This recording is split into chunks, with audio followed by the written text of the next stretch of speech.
Hello all, நான் இன்றைக்கி வித்தியாசமான முட்டைக்கோஸ் சட்னி பண்ண போகிறேன்.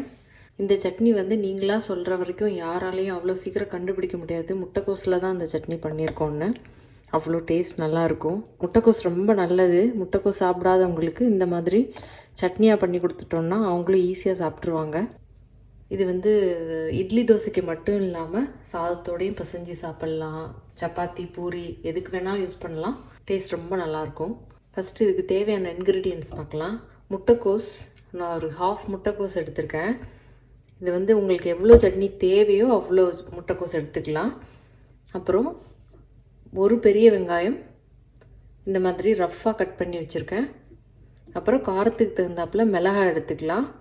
அப்புறம் தக்காளி வந்து ரொம்ப புளிப்பாக இருக்கிற தக்காளி எடுத்துக்கிட்டோன்னா இந்த சட்னிக்கு ரொம்ப டேஸ்ட் நல்லாயிருக்கும். சப்போஸ் உங்களுக்கு தக்காளி போட இஷ்டம் இல்லைன்னா நீங்கள் வந்து இதுக்கு பதிலாக கொஞ்சம் புளி சேர்த்துக்கலாம். அப்புறம் 2 டேபிள் ஸ்பூன் கடலைப்பருப்பு சேர்த்துருக்கேன். பூண்டு பல் ஒரு 3 எடுத்திருக்கேன். இந்த மாதிரி கட் பண்ணி வச்சுருக்கேன். இவ்வளோதான் இன்க்ரீடியன்ஸு. முட்டைக்கோஸை வந்து நல்லா நம்ம வந்து கிரேட் பண்ணி எடுத்துக்கணும். இதில் தான் நான் துருவி எடுத்திருக்கேன். பேன் சூடானதும் அதில் ஆயில் விட்டுக்கலாம். எண்ணெய் சூடானதும் கடலைப்பருப்பை மட்டும் நம்ம ஃபஸ்ட்டு ஃப்ரை பண்ணி எடுத்துக்கணும். இப்போ கடலைப்பருப்பு நல்லா ப்ரௌன் ஆக ஆரம்பிச்சிருச்சு. இப்போ இந்த கடலைப்பருப்பை தனியாக எடுத்து வச்சிடலாம். எப்போவுமே ஸ்டவ்வை வந்து லோ ஃப்ளேமில் வச்சுட்டு தான் கடலைப்பருப்புலாம் நம்ம வறுக்கணும், இல்லாட்டி சடனாக நம்மளுக்கு கறியிரும். இப்போது அதே பேனில் நான் வெங்காயம் போடுறேன்.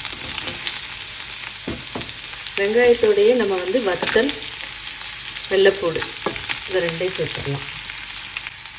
வெங்காயம் வதங்கும் போதே சட்னிக்கு தேவையான உப்பு சேர்த்துடலாம். உங்களுக்கு வந்து வத்தல் போட விருப்பம் இல்லை, பச்சை மிளகாய் போட்டுக்கலாம்னா பச்சை மிளகாய் கூட போட்டுக்கலாம். இதில் வெள்ளைப்பூடு போடாமல் இஞ்சி கூட போட்டு பண்ணலாம். வெங்காயம் கொஞ்சம் சாஃப்ட் ஆனதுக்கப்புறம் இதில் தக்காளி சேர்த்துடலாம். இப்போது தக்காளி வதங்கிடுச்சு. இதில் நான் துருவின முட்டைக்கோஸ் சேர்க்குறேன். முட்டைக்கோஸை வந்து ஒரு 5 மினிட்ஸ் மீடியம் ஃப்ளேமில் நம்ம வதக்கணும். அப்போ தான் அந்த முட்டைக்கோஸோட ஸ்மெல் எல்லாம் நல்லா போகும். துருவி தான் போட்டிருக்கோம், அதனால் ரொம்ப சீக்கிரமாக குக் ஆயிரும். இப்போ முட்டைக்கோஸ் நல்லா வதங்கிடுச்சு. இது நல்லா ஆறணும். இப்போ முட்டைக்கோஸ் நல்லா ஆறிடுச்சு. இதோட ஏற்கனவே ஃப்ரை பண்ணி வச்சுருந்தேன் கடலைப்பருப்பையும் சேர்க்குறேன். ஏற்கனவே வதக்கும் போதே உப்பு சேர்த்துட்டோம். ஸோ இதை நல்லா அரைச்சி எடுத்துக்கணும். இப்போ இதை மிக்சியில் போட்டு நல்லா அரைச்சிட்டேன். நெக்ஸ்ட்டு இதை தாளிச்சிடணும்.